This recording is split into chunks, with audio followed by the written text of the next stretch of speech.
દીકરાનો ગરીબના દીકરાનો અવાજ દબાવી શકે, ખેડૂતો માટે લડવા નીકળ્યા ત્યારે નક્કી કરીને નીકળ્યા હતા કે જેલ નહીં, મોતનું કફન માથે બાંધીને નીકળ્યા છીએ અમારી માતાઓ બહેનો માટે, અમારા ખેડૂતો માટે, અમારા યુવાનો માટે જેવડી તાકાતથી લડવાનું થાય તૈયારી સાથે નીકળ્યા છીએ। કોઈ ભાઈએ કહ્યું જંગલનો રાજા વાંદરો હતો, એવા જેટલા પણ વાંદરા નાંદરિયું હોય એમ કહીએ છીએ તાકાત લગાવી હોય લગાવી।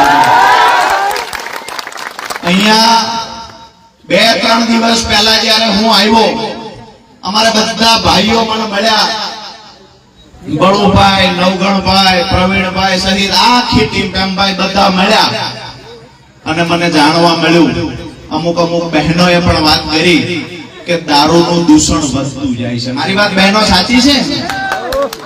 દારૂનું દૂષણ વધતું જાય છે,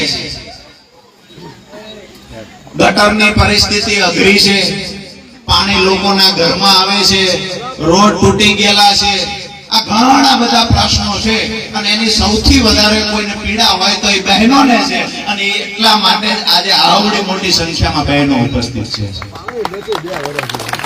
ભાઈ કે 2 વર્ષથી પાણી નથી પણ નપાણિયાઓને ચૂંટીને મૂળી અને વિધાનસભામાં મોકલ્યા છે।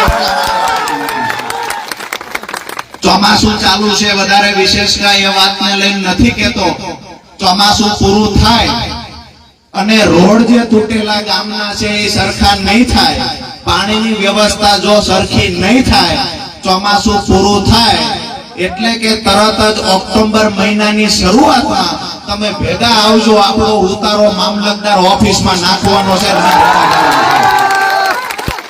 અમારી બહેનો વારંવાર રજૂઆત કરે કે ભાઈ પાણી નથી આવતું, પાણી ભરવા દૂર જવું પડે છે, વારંવાર રજૂઆત કરે અમારા રોડ તૂટેલા છે, વારંવાર રજૂઆત કરે કે દારૂની તકલીફ છે, લોકો ખૂબ દારૂ પીને નાની નાની બહેનો વિધવા બને છે।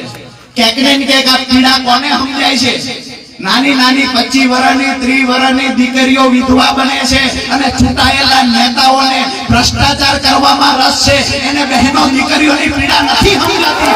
આજે તમને કહેવા માટે આવ્યો છું, રાજુ કરપડા એક બહેનની પીડા બનીને આવનાર સમયમાં લડવાનું છે।